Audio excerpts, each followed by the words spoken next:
I'm telling you this with a very clear intention.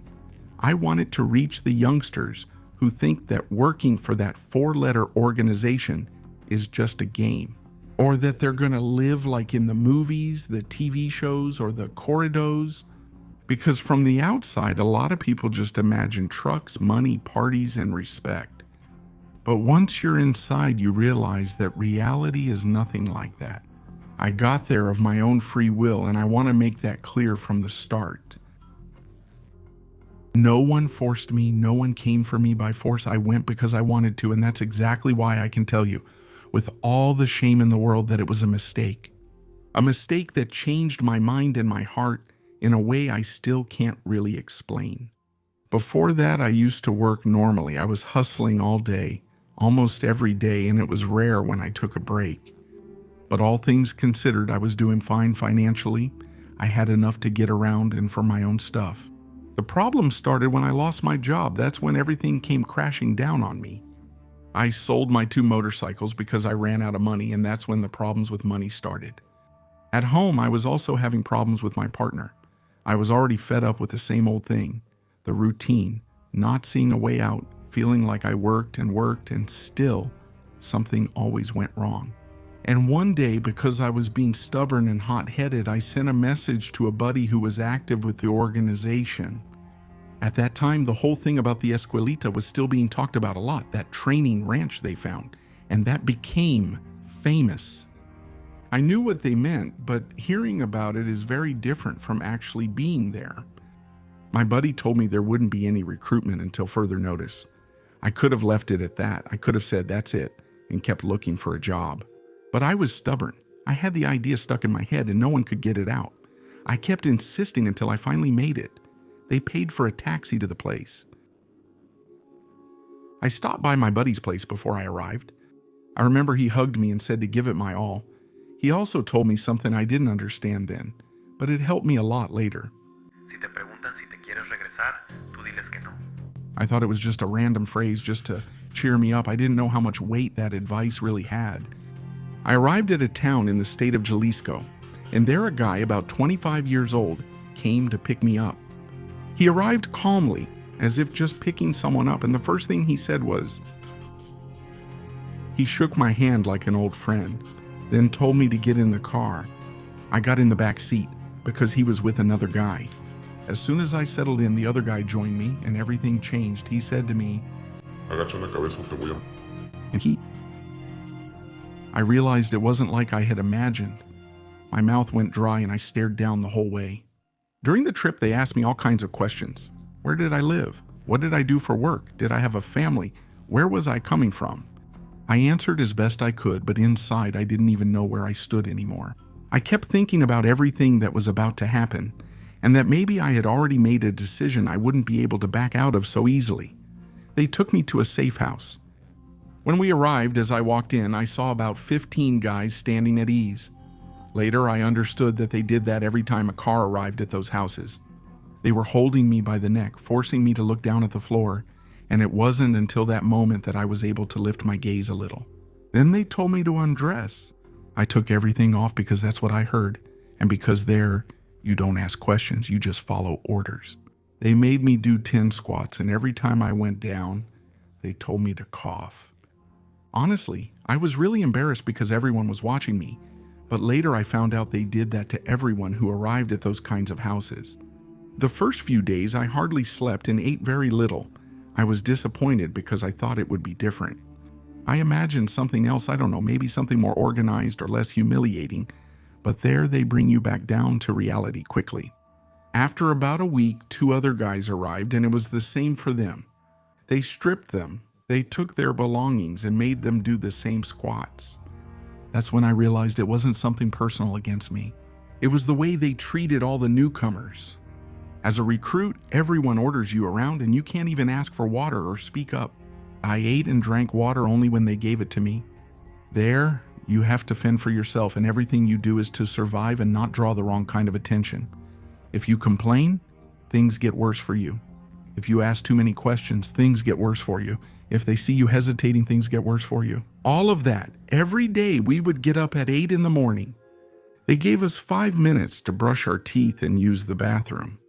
After that, there was an hour of exercise and then an hour of drills. After that, they gave us breakfast. That's true. Why would I lie? There was always food. Thank God we never lacked food in that regard. We might have lacked sleep, we might have lacked peace, but never food. As the days went by, I had to adapt. I had to accept the orders, the scoldings, the warnings, and those damn beatings. At first it hurts your pride, but then you realize that pride is useless there. The only thing that helps is learning quickly and not standing out for being clumsy. Because for those who didn't fit in, they were really in trouble. If you made a mistake in the drill or the exercise, you got kicked, hit, slapped, and sometimes even worse. It wasn't about just trying your best like in a normal training. There, mistakes were paid for immediately. Later, 2 or 3 more recruits arrived and they moved us to another safe house. To not drag out that part, the next day they told us they would take us to the so-called schoolhouse. We left in the morning and took about 3 hours to reach the area. We passed through Vallarta, and from there, they were going to take us to Guadalajara, which at that time was where that famous ranch everyone talked about was located. I clearly remember the days I spent there because that's where things really got ugly. In the safe house, I had already felt fear and shame, but in the training center, it was something else. There we only ate once a day and just whatever was available. They had us lined up from the most outstanding ones, not to say the smartest, to the dumbest, not to say that was the atmosphere.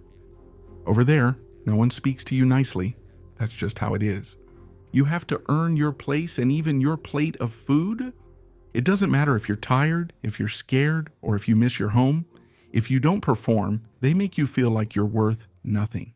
I was in that training center for almost 2 weeks. Before that, I had already spent quite a bit of time in the safe house, and that time helped me to start learning on my own. I started memorizing parts of the weapon and how to partially disassemble it, everything that could help me not to be caught off guard when I had to show something. In that place, knowing that was important, because any mistake could cost you dearly.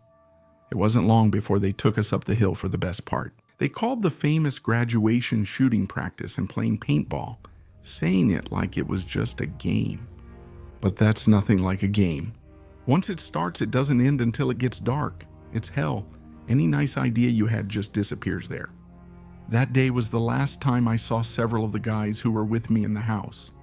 Guys I used to smoke with every day, drink coffee with, play cards, laugh, cry, and spend time however I could with those crazy guys. I shared things with them that no one else understood, and the last time I saw them was on the hill. They couldn't handle the gocha, as they called it. So the boss said he wasn't going to kill them, that anyone who wanted to go home could stand up and it was all good. Nothing would happen.